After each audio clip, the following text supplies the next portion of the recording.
Hello. Now I will do the implementation of the service. So what I've done is basically pick this task and move the task here and assign it to me, make a transform, convert the task into an issue and assign it to me. Okay? So the first thing I have done is to write in comments, so to write a couple of comments here, such to describe what is going to be the procedural flow of the implementation of the service. So now it's easy to write because actually I'm using the knowledge I just acquired while designing the test cases. So the first thing I need to do is just to check if the input is okay. So for instance, if the name is not null or it is not a blank string, then I verify if the course exists. Okay, and if it exists, I get it to use it for the creation of the course execution. If not, I will create a course.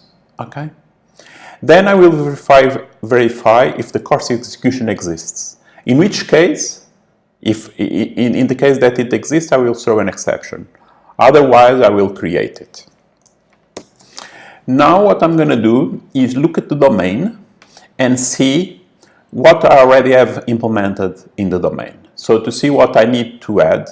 So the main idea here is that, as we'll learn, it's nice to have scene services, which means that I would like to have very few code here and have a lot of the semantics, so the semantics of the code in the domain, such that I do more an object-oriented programming than procedural programming. So what I'm going to do is just open the course and see what they have in the course. So the course is a domain entity, and here I'm using JPA just to map it to a table. Okay, this is not relevant now. Maybe in the second step, in the second phase of this of the implementation, I will address this issue. But what I want to see is the constructor, because I need, in one of the situations, in one of the cases, I need to create a course. So I'm going to read what I'm doing here. What I'm doing is that giving a name, I check if the name basically is empty. So what I see, if it has blanks, then I just use the trim method that removes the blanks at the beginning, at the end of the string. And if I get an empty string, I just throw an exception, which is according to our semantics. But we do want to allow that the name is null. So the first thing I'm going to do is just to include the case that is null. Okay? So I have this situation. The second thing I'm going to do here is, now I realize that I already have courses. I already have a lot of code here that works with courses, but I want to create a new type of course. So maybe what I need to do is to define an attribute that is going to be persistent, and this attribute is going to tell me whether the course is a technical course or an ad hoc course. Now it comes to my mind that probably ad hoc is not a very good name. Maybe let's call it an external. Probably it makes more sense. So this is something that will happen a lot where you are programming. You just keep changing names because the quality of the code is strongly related with the quality of the name. So if you use precise names, the code is more really understandable, more easily understandable. So when you learn that you can use tools today that do renamings, and that simplifies this process. So never be afraid of changing the names of things. Okay. So what have I done? I create a new enum type with two values, technical and external. I create an attribute called type that is going to see what is the type. I was going to say what is the type of the course. Okay. I have this annotation here for hibernate to say that I'm going to store these enumerate as a string in the database. Okay. And I've done another thing. In the creation of the course, by default, I say that it's going to be a technical course. Why I'm doing this by default now, although I may change it in the future? Because all the code now is working correctly for technical courses. So let's keep it like this. So so these changes are not going to disrupt our code. What you do next is, look, these attributes have no getters and setters. Now you will see how easily you can create getters and setters. This is the point where I want to create this. So using IntelliJ, I just can select and it automatically creates the getters and setters. So I'm done with the course class. Let's now check the course execution class. So I go to course execution and let's read the constructor. Well, something very similar happens here. I'm checking if it is empty and the acronym and the academic term. So what is missing here is basically I want to check that if it is null, it should throw an exception as well. Okay, both of them. And I'm going to change this code.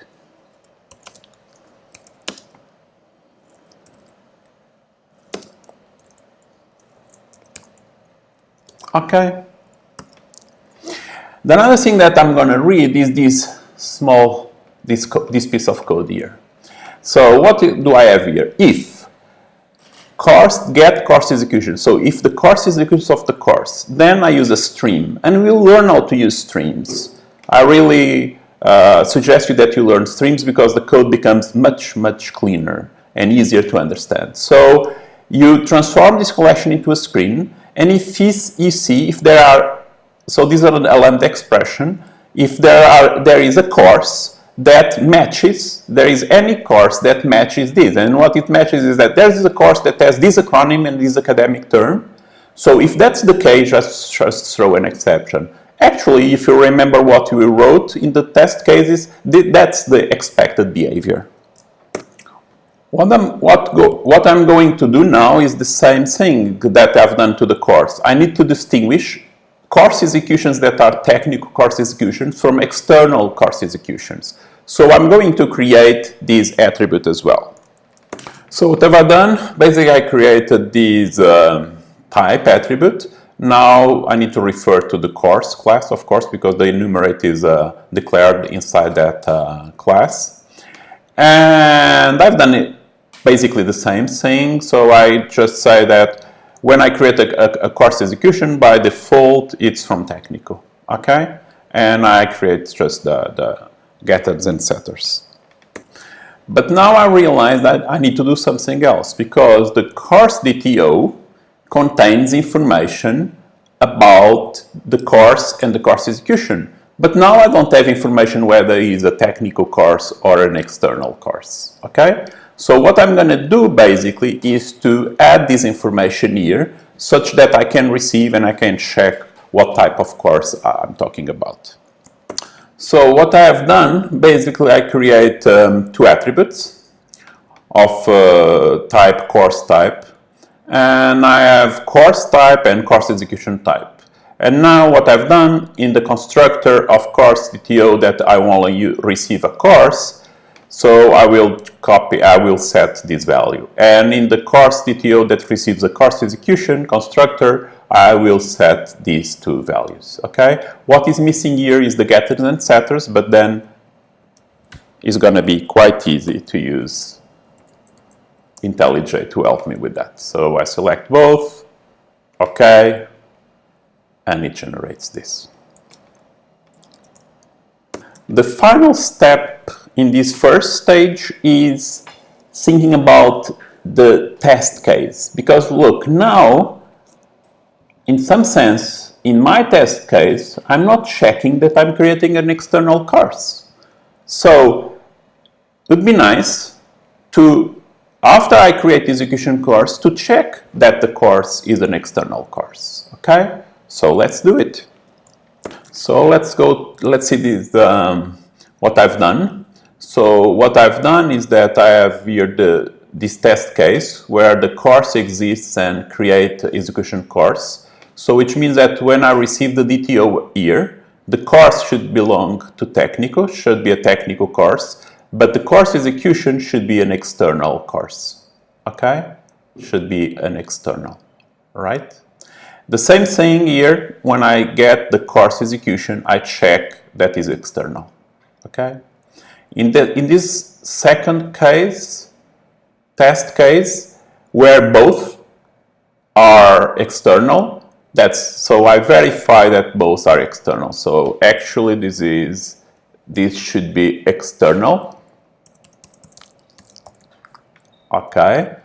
And the course execution as well.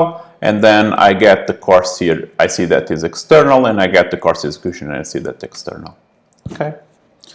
So that's it for this first phase of the implementation of the service. Okay. See you in a while.